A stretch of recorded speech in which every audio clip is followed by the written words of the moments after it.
활발하게 100살까지 건강업, 울산업. 안녕하세요, 박성은입니다. 옷차림이 얇아지는 노출의 계절 여름. 해마다 이맘때가 되면 종아리 혈관이 울퉁불퉁 부풀어 오르는 하지정맥류 환자들의 고민도 깊어지는데요.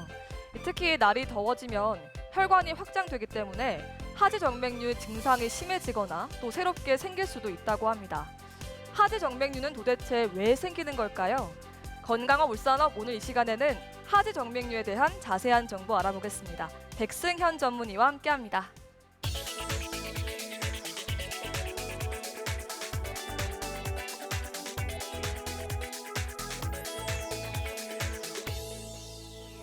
네, 선생님. 하지정맥류는 정확하게 정맥의 어떤 상태를 말하는 건가요? 예, 우리 몸의 혈관은 동맥과 정맥으로 이루어져 있습니다. 심장의 펌프 기능에 의해서 동맥으로 피가 공급이 되고 정맥을 통해서 다시 심장으로 돌아오게 됩니다. 이 과정에서 정맥은 다리 근육의 도움을 받습니다. 다리가 제2의 심장과 같은 역할을 하는 거죠. 다리 근육이 정맥을 눌러주게 되면 혈액은 한 번에 이동을 하는 것이 아니고 중간중간에 쉬는 곳이 필요합니다. 고도로 있는 휴게소를 생각하시면 되는데요.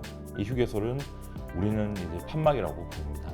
하지만 여러 가지 이유로 하지정맥의 탄력이 감소하고 압력이 증가되어 판막 기능에 문제가 생기고 혈액에 역류가 생겨서 혈관들의 크기가 전반적으로 늘어나고 피부 밖으로 보이게 되는 것을 하지정맥류라고 합니다. 네, 이 정맥 내 판막에 문제가 생긴 거라고 말씀하셨는데 판막은 어떤 기관이고 또 왜 문제가 생기는 건가요? 네, 평소에 우리는 누워있는 시간보다 앉거나 서 있는 시간이 훨씬 더 많습니다. 그래서 발끝에 있는 혈액이 심장까지 오는 것은 쉬운 일이 아닙니다. 누군가의 도움이 필요하죠. 이때 도움을 주는 것이 다리 근육과 판막입니다.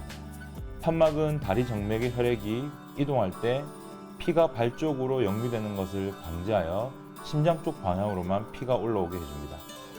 하지만 다리에 많은 부담이 가는 직업에 종사하거나 노화, 비만, 임신 등으로 인해 혈관의 탄력성이 떨어지고 하지정맥이 늘어나게 돼서 하지정맥 내 판막 기능이 약해지는 경우가 생길 수 있습니다. 네, 하지정맥류를 현대병이라고 부를 정도로 현대인들에게 많이 발생한다고 하는데요. 실제로 발병률이 어느 정도 될까요? 예, 하지정맥류는 성별, 연령, 직업 등에 따라 다양한 유병률을 보이고 있습니다. 장시간 서서 일하는 근로자의 경우 약 30에서 60% 정도가 하지정맥류의 증상이 있는 것으로 알려져 있습니다. 특히 여성의 경우 남성에 비해 그 비율이 약 2배 정도 많습니다. 장시간 앉아서 일하는 사무직 근로자나 출산을 경험한 여성, 운동이 부족한 현대인들도 높은 발병률을 보입니다. 하지정맥류로 병원을 찾은 환자 숫자를 보면 건강보험심사평가 데이터 기준으로 2017년에는 24만 명, 2018년에는 26만 명, 2019년에는 31만 명으로 그 숫자가 꾸준한 증가 추세를 보이고 있습니다. 네, 그렇다면 이 하지정맥류가 생기는 원인에는 어떤 것들이 있을까요? 예, 하지정맥류의 발생 원인은 유전적, 환경적 요인이 복합적으로 작용하게 됩니다.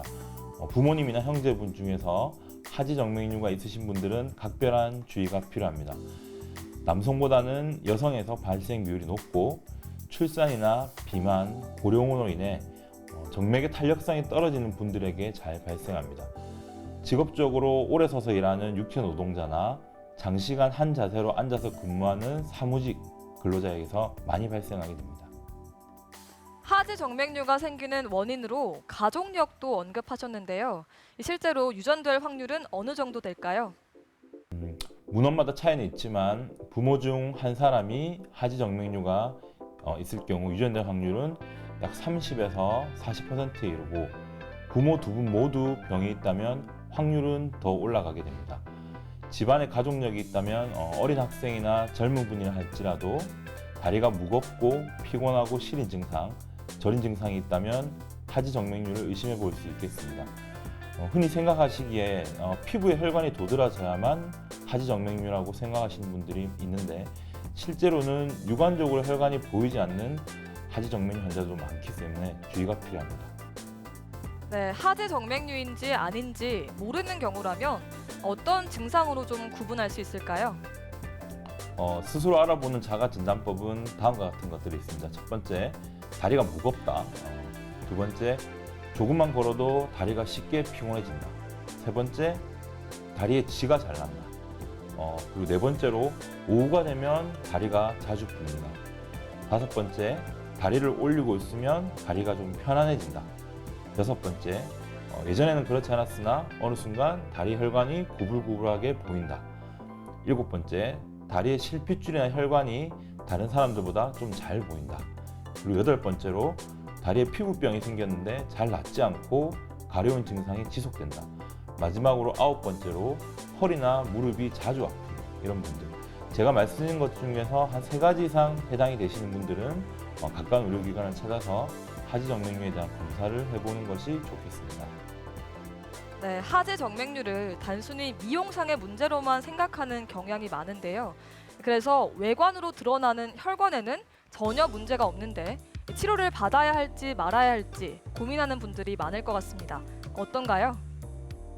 예, 혈관이 보이는 것 자체가 병은 아닙니다. 마르신 체형이나 피부톤이 좀 밝으신 분들 같은 경우에는 다른 분들보다 혈관이 잘 보일 수 있습니다. 다만 혈관 사이즈가 예전보다 커져 있으면서 구불구불하게 튀어나와 있다면 하지 정맥류를 의심해 볼 수 있습니다. 하지 정맥류로 인해 혈관이 튀어나온 경우, 도드라진 경우는 중등도 이상으로 진행된 하지 정맥류일 가능성이 높습니다. 이런 분들의 경우에는 단순히 미용상의 문제 이외에도 다리가 저리거나 시리고 붓는 등 그런 증상이 생길 수 있습니다. 치료를 하지 않고 방치할 경우 가려움을 동반한 피부염이나 피부궤양 등이 생길 수가 있습니다. 혼자서 고민하지 마시고 전문가와 상의하시는 것이 좋겠습니다. 네, 말씀 잘 들었습니다. 하지 정맥류는 남성보다는 여성 환자 비율이 2배나 높은 질환입니다. 호르몬, 비만, 운동 부족 등 다양한 원인이 있지만 특히 가족력이 있다면 주기적인 검진을 통해서 상태를 체크해 보는 것이 중요하겠습니다. 종아리 근육을 강화하는 운동도 효과적인 예방법인데요. 요가 동작도 그 중에 하나겠죠. 요가 동작 같이 따라해 보시고 저는 여기서 인사드립니다. 감사합니다. 안녕하세요. 요가 강사 이예진입니다. 오늘 저와 함께 배워보실 자세는 몸 전체를 스트레칭 시켜 혈액순환을 도와주는 다리 옆으로 뻗어 기울기 자세입니다. 자, 편안하게 앉은 상태에서 오른쪽 다리 옆으로 뻗어 일직선을 만들어 주시고 오른쪽 골반이 바닥에서 뜨지 않도록 바닥으로 지그시 눌러주세요. 발목을 몸쪽으로 당겨 두 번째, 세 번째 손가락, 엄지발가락을 잡습니다.